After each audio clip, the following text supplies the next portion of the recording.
who can make a play in any spot on the field. But we just saw a great example of what we talked about with his coach prior to the game. He's definitely one of the better linebackers at reading a play and flowing to make the stop before it turns into something big. Maybe just a slight detour on what's been a strong drive. Here's 2nd and 11. They'll go to Barkley again. And stopped a few yards shy of the goal line at the 3.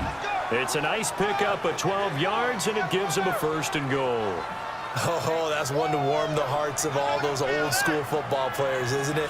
Tough, hard, gritty run, got behind his pads, bowled over a few people. Look at that one, right up the gut. Saw it through 3 quarters, no reason to lighten up now.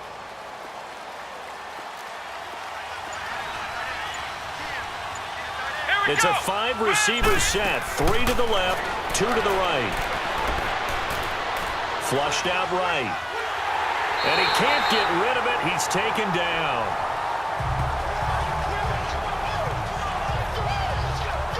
I think normally we would talk about this more with basketball players and football players, but let's adopt it in this case. He's a stat sheet stuffer. Had the interception earlier, now a sack. But he just needs a touchdown for the trifecta. That's about all he needs, and he's going to go for it. Back at the 5-yard line now, 2nd and goal. Let's go. He'll get it up the middle. And able to push his way forward here for a good little gain. 5 yards on the pickup, and that's going to bring up an interesting 3rd and goal. Sometimes I get caught in hyperbole, but I think they desperately need to punch this one in. They're running out of time. Yeah, 2-score game, second half. You're down here. This is the time to put it in the end zone. Man, not going to get much better than this for an opportunity. Now whistles here and a flag down. I think a Giant jumped early. False start, offense. And that'll be accepted, of course, and that moves him back 5.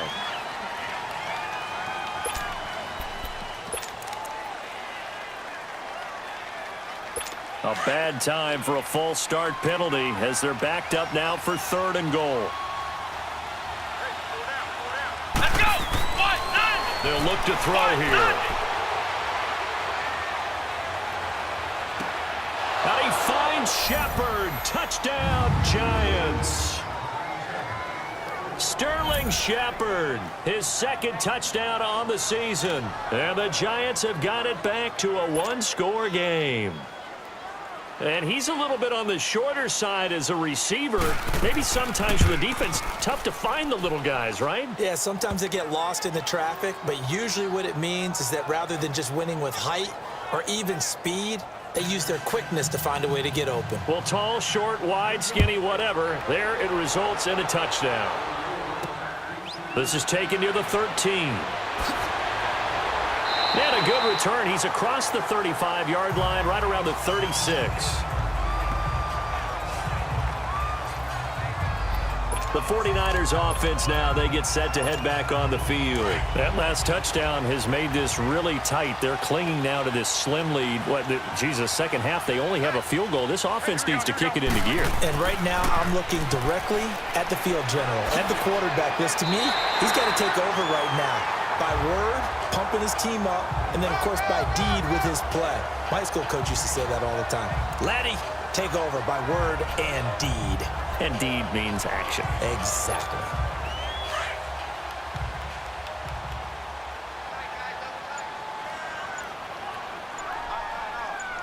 By 20!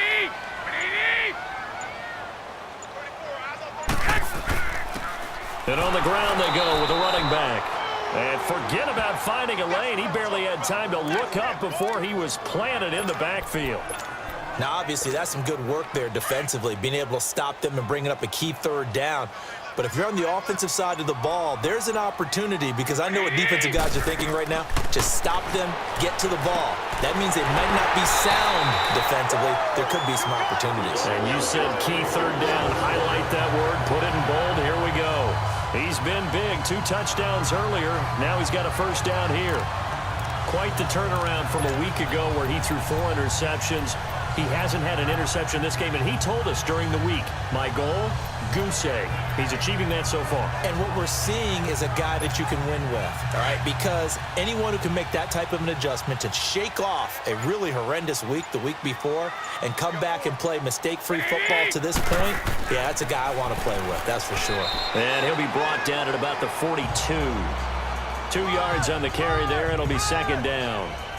Offensively with the lead, you want to run the ball, keep the clock going, but you also want to still kind of be in attack mode too, right? So how do you do that and not come back on your heels? Yeah, think about all the practices we've watched where they have that tempo period to go over things just like this, where they describe the scenario, tell you what they're looking for, and make sure that they're still attacking, yet at the same time not going so fast as to leave too much time on the clock. Now a deep ball there on second down, but it'll wind up incomplete. And you just know when that play call came in, their eyes lit up, because anytime you get a chance to take a big shot downfield, that's a lot of fun, and they missed an opportunity. One of the bigger plays in the game thus far, and the crowd getting into it as we come up on a big third down. By 20. A shotgun snap for Garoppolo. And able to find Garcon. And brought down, but not before they're inside the 25. Personal foul, roughing the passer, defense. Trailing in the fourth, this close of a game, that's a penalty you just can't afford. It's an absolute killer, and it's one that drives coaches and teammates insane. A bad time for a roughing penalty, and they get the gift of a 1st and 10. 180. 180. Yes. And they'll try the ground game here with the running back. And a pickup of about 4 down inside the 10 to the 8-yard line. Able to stay in bounds, so the clock keeps rolling. And this defense right now backed up in the red zone. Another touchdown, it's over. They've got to stand tall quickly. Been in this spot before. Now there's a little bit of desperation creeping in, and all you're doing when you're talking to your defensive teammates is first guy there, hold him up. Second, third guy in, rake it the football. Get it out. We've got to create a turnover, because one more score, and this game's over.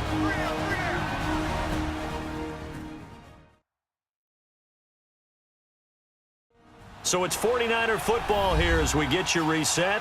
And let's see what they've come up with offensively after having time to talk it over.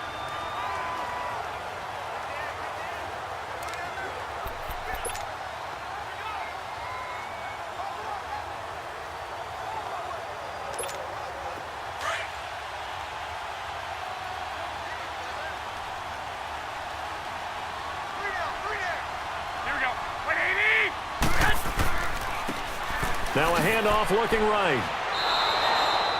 So fresh out of the 2-minute warning, and here's another timeout taken with 1:55 remaining.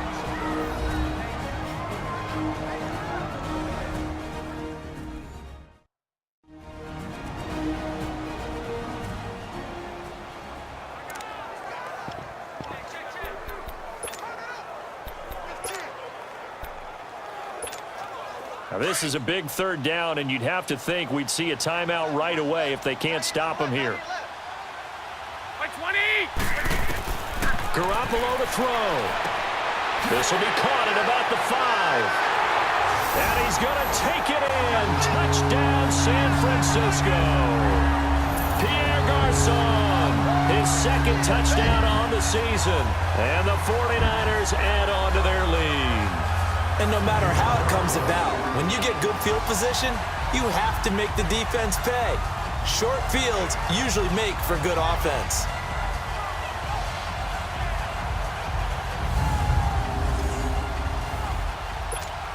Still an important piece of business to take care of, the extra point.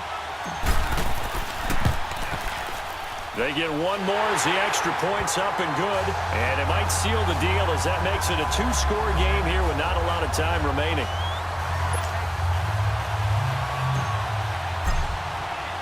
Gold now out to kick it away.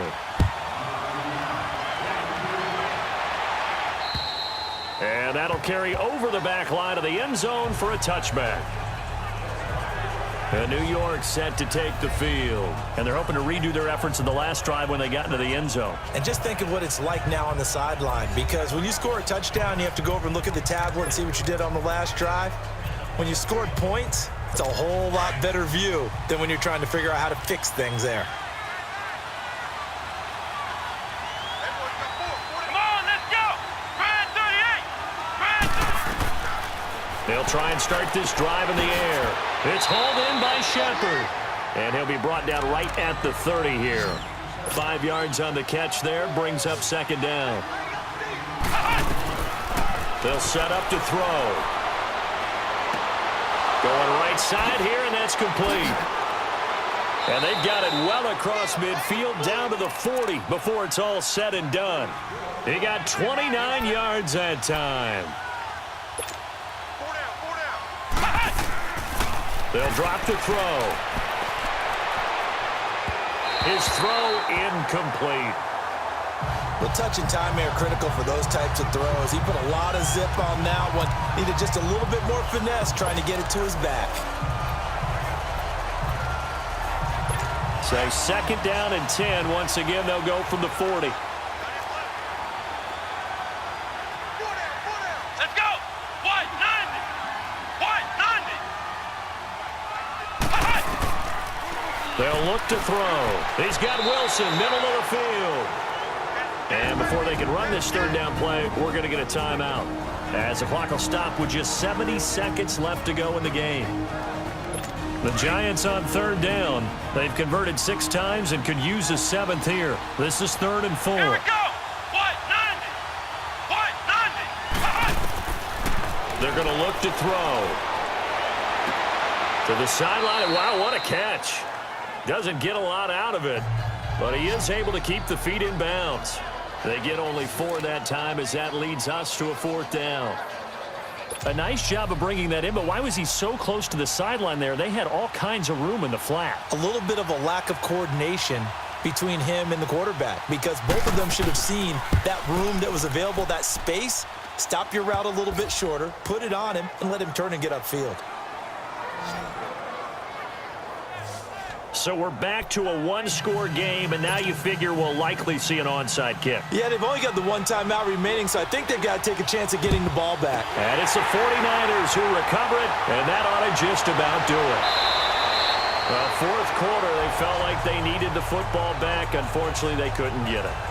And I know we brought analytics into the game, and someone has said here that the data says that when a team's expecting an onside kick, 80% of the time, the team expecting it, they do actually recover the ball, which is what we saw here. I just wonder if that number is much more of a anecdotal type of a number. Kind of like when the coaches tell us, well, when you score on special teams, 93% of the time you win the game. I'm still waiting to see that number is empirical. And now we're going to get a timeout here called by the defense, as they get it with under a minute to go now in the football game.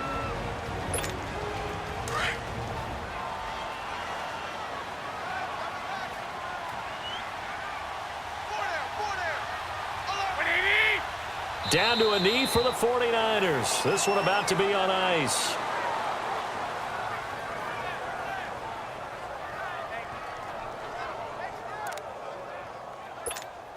So time to start going in the other direction as they come up now 3rd and long.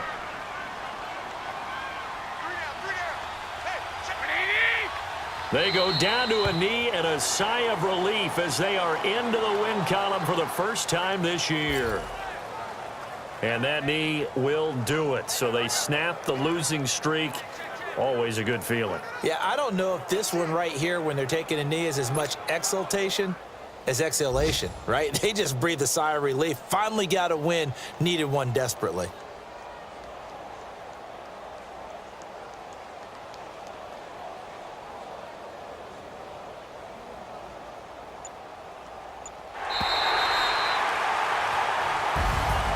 A lot of scoring. There's no doubt about that in this one, Charles. Points, they were not at a premium. They were pretty easy to come by. They were, but it was fun, wasn't it? Because both teams finding ways to click.